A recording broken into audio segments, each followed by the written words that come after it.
O início do século XX foi o período em que grandes cidades se acostumaram com a eletricidade, e não foi uma transição pacífica.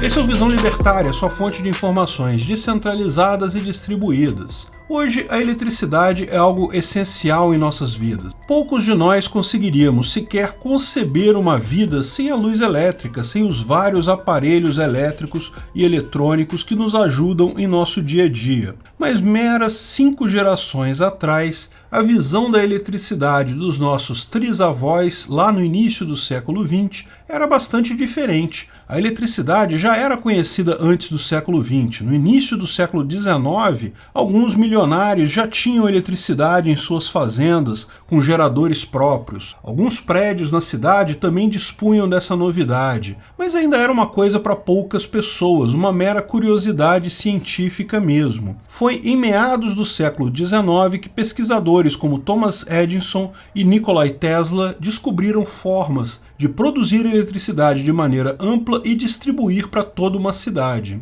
Muita gente acha que a grande contribuição de Thomas Edison foi a criação da luz elétrica, mas de fato ele apenas aperfeiçoou um mecanismo que já existia antes. A grande contribuição dele, de fato, foi descobrir Nikola Tesla, que por sua vez apresentou a resposta tecnológica correta para a distribuição de energia elétrica em grandes áreas, a corrente alternada. Mas a disputa entre Edison e Tesla é assunto para outro dia. O que vamos falar nesse vídeo são os riscos da eletricidade. De fato, como toda nova tecnologia, a eletricidade trouxe enormes riscos. Apenas com o tempo, esses riscos diminuíram. O fato é que em meados do século XIX começou a eletrificação de várias cidades do mundo. Eletrificação é o nome dado quando a cidade recebe os postes, a energia elétrica e daí alguma iluminação pública elétrica e a possibilidade daquelas casas naquela rua contratarem a energia elétrica da empresa que a distribui.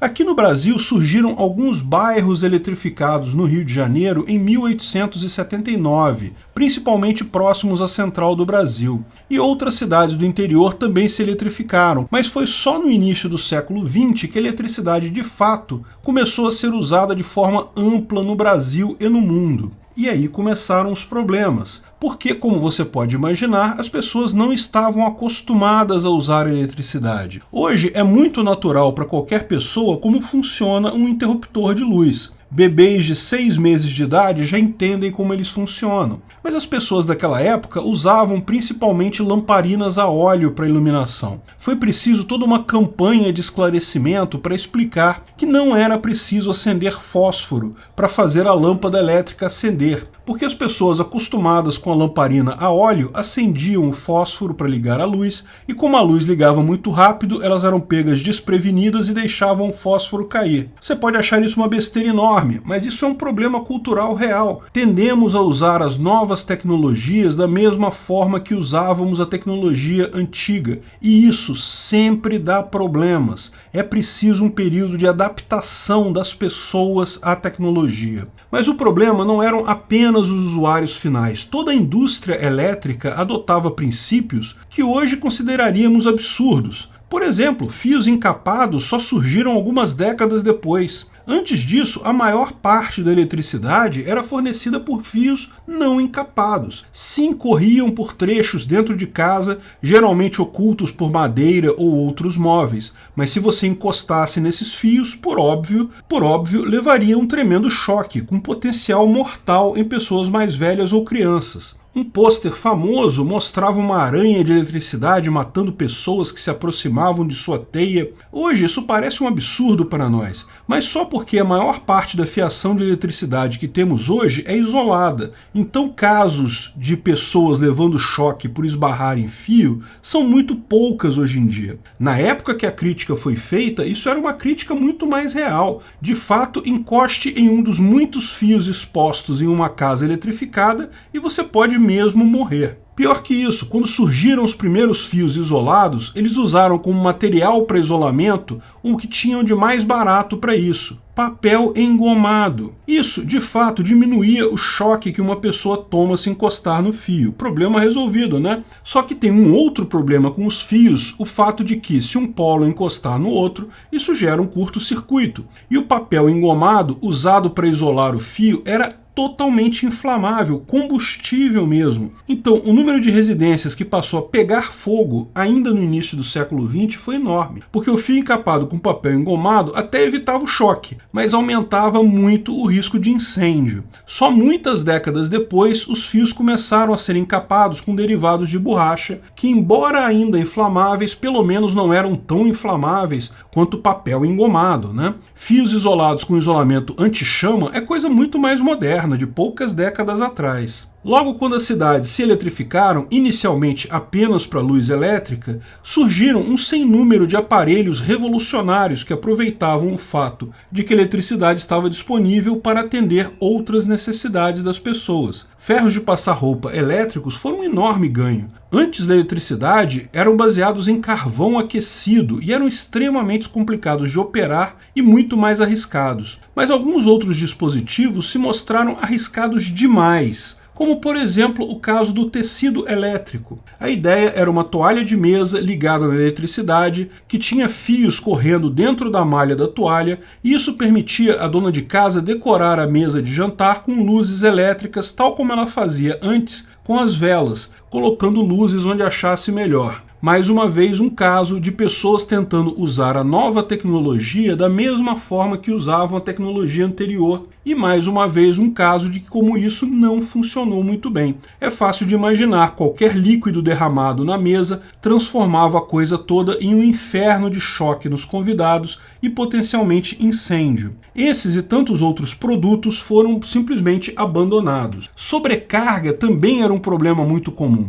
Novamente, as pessoas encaravam a eletricidade como algo meio mágico, não entendiam que se tratava de um recurso como outro qualquer. Você não pode puxar mais do que o que aquele fio pode fornecer. Iam incluindo extensões e derivações até não poder mais. Aliás, isso não deixa de ser um problema ainda hoje no Brasil. As casas originalmente eletrificadas eram planejadas apenas para algumas poucas lâmpadas e agora tinham que suportar uma enorme carga de vários aparelhos, alguns com consumo muito mais alto, como o ferro elétrico. Mas um monte de incêndio se iniciou por aí. Tudo que hoje você toma como padrão em eletricidade teve que ser descoberto e adotado e ensinado para as pessoas. Muitas vezes depois de várias tragédias em que pessoas perderam a sua vida em um acidente. Hoje, toda casa tem um quadro de luz com fusíveis ou disjuntores. Qual o papel desses fusíveis ou disjuntores? Interromper a energia elétrica em caso de um curto ou de uma sobrecarga. Nas primeiras casas não tinham isso, então quando algum aparelho dava um curto e começava a pegar fogo, enquanto alguém não conseguisse manualmente desligar a energia elétrica, o curto continuava acontecendo, levando a incêndios e mortes de pessoas. Hoje, disjuntores e fusíveis são padrão. Esses dispositivos de fato salvam vidas. O fio terra é um padrão aqui no Brasil apenas nas construções mais recentes, mas também é outro mecanismo de segurança, porque permite isolar correntes espúrias para a terra, evitando choques em outros aparelhos domésticos. Novamente é algo que surgiu do aprendizado, muitas vezes com pessoas perdendo a vida em algum acidente, e isso levando a indústria a criar padrões mais seguros. Hoje existe padrão para tudo em eletricidade, a maior parte deles criada pela própria indústria de forma espontânea. Não é preciso o governo exigir padrões de segurança, porque os próprios geradores de eletricidade, os próprios fabricantes de produtos elétricos têm prejuízo quando algum dispositivo gera problemas. Naturalmente, a indústria evolui para padrões mais seguros com o tempo. Até mesmo os consumidores entendem mais sobre eletricidade hoje em dia. Nem todo mundo tem PhD em energia elétrica, mas todo mundo sabe que se ligar fios elétricos de polaridades opostas dá problema. A própria própria sociedade como um todo tende ao conhecimento e a padrões espontâneos de segurança. O governo, quando resolve entrar nesse assunto, só entra para atrapalhar o processo, como, por exemplo, aqui no Brasil, quando acabou com décadas de padrões de indústria muito bem aceitos e seguros para tomadas, apenas para implementar um novo padrão de tomada, absolutamente sem nenhuma vantagem em termos de segurança ou padronização, e como resultado, hoje no Brasil, todas as casas brasileiras estão menos seguras, visto que todo mundo tem um monte de adaptadores que seriam desnecessários no padrão anterior. Riscos de eletricidade existem até hoje, mas são muito menos problemáticos hoje, certamente após compreendidos e tratados. São riscos muito menores, inclusive, do que os riscos das alternativas. Lamparinas a óleo ou gás, como haviam em algumas cidades, eram muito mais arriscadas no final. Mas durante um período inicial, muita gente foi contra a eletricidade, colocou ela como um grande mal da tecnologia, algo arriscado demais para as pessoas. Isso é algo que se deve ter em conta no momento que vivemos novas revoluções.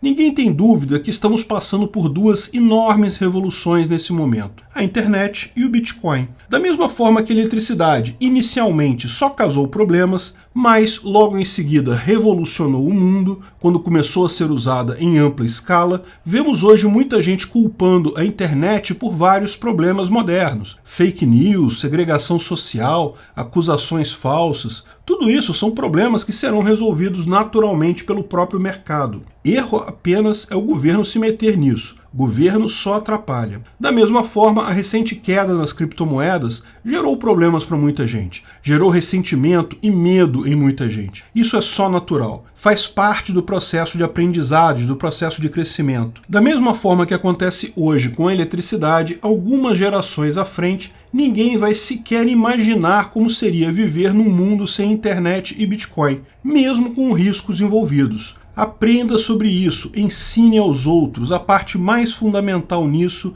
é a sociedade entender como funciona a nova tecnologia. Nunca será exatamente igual à tecnologia anterior. Temos que aprender a conviver com ela.